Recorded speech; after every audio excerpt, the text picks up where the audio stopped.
Salam sejahtera pemirsa HCBN Indonesia dimanapun Anda berada. Senang sekali kita boleh bertemu kembali dalam acara pembacaan buku Bugar Selamanya. Pada saat ini kita sudah memasuki halaman ke 159 dengan judul Bertahan dari Guncangan Rasa Sakit dan Stres.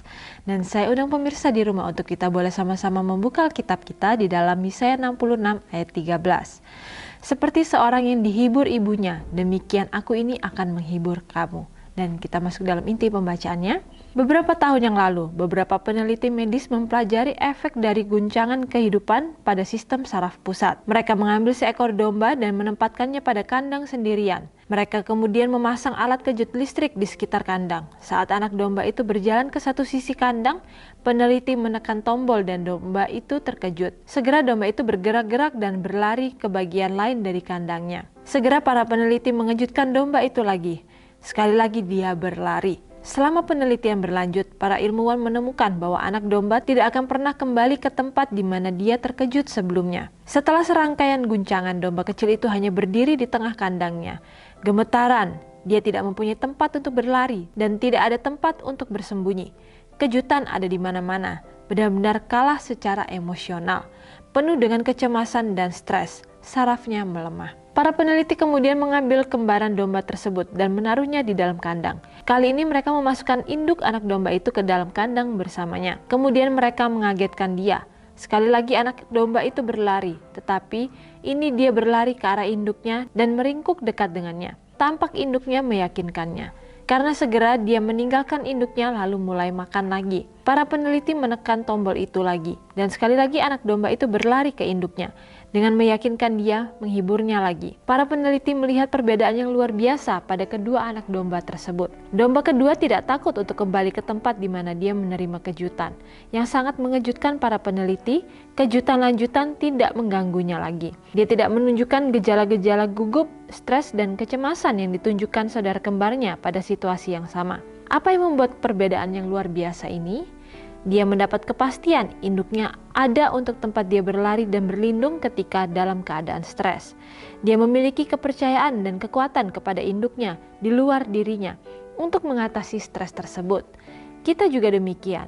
Kita harus menghadapi rasa sakit dan kecemasan sendirian. Kita dapat dengan mudah menjadi kewalahan. Iblis mengetahui hal ini.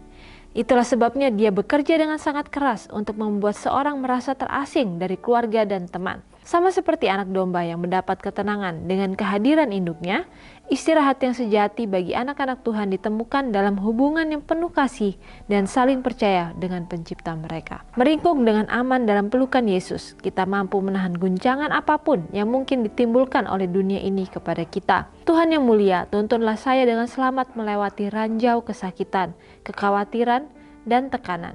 Amin. Ya, jadi bagaimana di sini? Diberitahukan kepada kita bahwa ada suatu pengamatan yang dilakukan oleh para peneliti medis yang dilakukan untuk mempelajari efek samping dari kehidupan atau stres terhadap seekor binatang. Dan di sini yang diambil sebagai contoh adalah seekor anak domba. Dan di sini dikatakan pada anak domba yang pertama dikatakan dia dibiarkan sendirian dalam sebuah kandang dan di dalam kandangnya itu sudah dipasangi alat-alat kejut yang memberikan kejutan listrik bahwa ketika ia berlari ke satu sisi kandang dan kejut listrik itu akhirnya dinyalakan dan anak domba itu tidak akan pernah berlari ke arah tempat tersebut ketika ia mendapatkan kejutan listrik. Tetapi ketika ia berlari ke sisi yang lainnya, dinyalakan lagi kejut listrik tersebut. Dan akhirnya ketika semua tempat sudah ia rasakan kejutan listrik itu, maka ia tidak pernah berani untuk bergerak dari tempatnya. Dan ia tetap berada di tengah-tengah itu dalam keadaannya stres dan cemas. Dan bahkan dikatakan akhirnya sistem sarafnya itu pun melemah. Lalu diberikan penelitian yang kedua, yaitu seekor anak domba yang adalah kembaran dari anak domba yang pertama, tetapi yang kedua ini yang membedakan adalah induknya ikut dimasukkan. Jadi bagaimana kita bisa lihat dari seekor anak domba tersebut, bagaimana ketika ia berlari kepada satu sisi, lalu ia mendapatkan kejutan listrik itu, ia langsung berlari kepada ibunya. Dan dikatakan bahwa induknya itu pun yang meyakinkan dia bahwa semuanya akan baik-baik saja. Dan akhirnya kepercayaan terhadap ibunya itu pun yang akhirnya membuat anak tersebut atau kalau anak domba tersebut akhirnya berani untuk kembali mencoba. Bahkan dikatakan yang mengejutkan para peneliti adalah akhirnya setiap kejutan-kejutan listrik itu sudah tidak berarti baginya lagi, dan ia tidak merasakan satu sensasi yang membuatnya merasa ketakutan karena ia percaya bahwa induknya mengatakan semuanya akan baik-baik saja. Jadi bagaimana di sini itu juga menjadikan suatu motivasi, suatu pembelajaran yang begitu indah bagi kehidupan kita, bahwa dalam kehidupan kita seringkali kita melihat dalam satu tempat yang begitu banyak cobaan, kita mungkin merasa kita berlari ke satu arah atau ke satu sisi, lalu kita mendapatkan berbagai macam pencobaan, lalu kita bisa berlari ke sisi yang sebelahnya dan kita mendapatkan begitu banyak pencobaan juga. Tetapi kita selalu ingat bahwa kita mempunyai Tuhan, yaitu mempunyai induk kita, yaitu Tuhan itu sendiri yang selalu ada bersama dengan kita. Jadi ketika kita sudah merasakan masalah atau pencobaan dalam kehidupan kita, kita bisa lari kepadanya, dan maka ia akan memberikan keyakinan kepada kita bahwa semuanya akan baik-baik saja. Dan ketika Tuhan sudah memberikan kepada kita kekuatan, kemampuan, dan keteguhan hati, hendaklah kita pun menjadi seperti anak domba yang kedua ini, yang selalu percaya kepada induknya dengan sepenuh hatinya. Dan kepercayaan itulah yang akhirnya membuat dia tidak merasakan sengatan-sengatan listrik itu untuk menyakiti dirinya lagi. Jadi bagaimana di sini kita bisa pelajari bahwa ketika kita sudah benar-benar bergantung sepenuhnya kepada Tuhan, mungkin setiap cobaan-cobaan yang tadinya kita anggap itu adalah pencobaan besar, akhirnya membuat kita menjadi terbiasa dan kita menganggapnya itu adalah suatu hal yang kecil yang tidak akan pernah mengganggu kita. Jadi bagaimana di sini kita diingatkan bahwa hubungan kita dengan Bapa itu haruslah sama seperti seekor anak domba yang benar-benar percaya sepenuhnya, bergantung sepenuhnya kepada induknya, yang tidak mempunyai pilihan-pilihan lainnya, sehingga ia tetap hanya benar-benar percaya kepada induknya saja.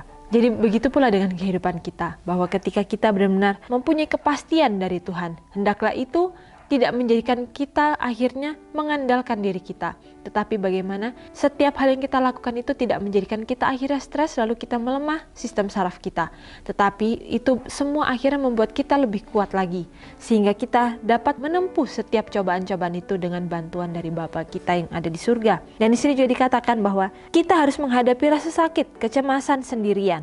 Kita dapat dengan mudah menjadi kewalahan kalau kita mengandalkan diri kita sendiri. Karena kita tahu bahwa iblis mengetahui hal ini. Itulah sebabnya dia bekerja dengan sangat keras untuk membuat orang merasa terasing dari keluarga dan teman.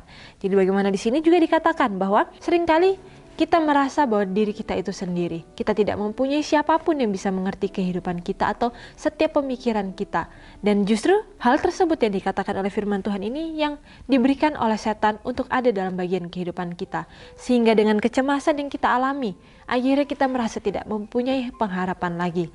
Dan kita akhirnya melupakan pengharapan yang Tuhan sudah berikan dalam kehidupan kita. Tetapi di sini melalui firman Tuhan kembali kita diingatkan bahwa hubungan kita dengan Tuhan itu haruslah membuat kita pun merasa mempunyai saudara-saudara ataupun keluarga dengan orang-orang di lingkungan sekitar kita.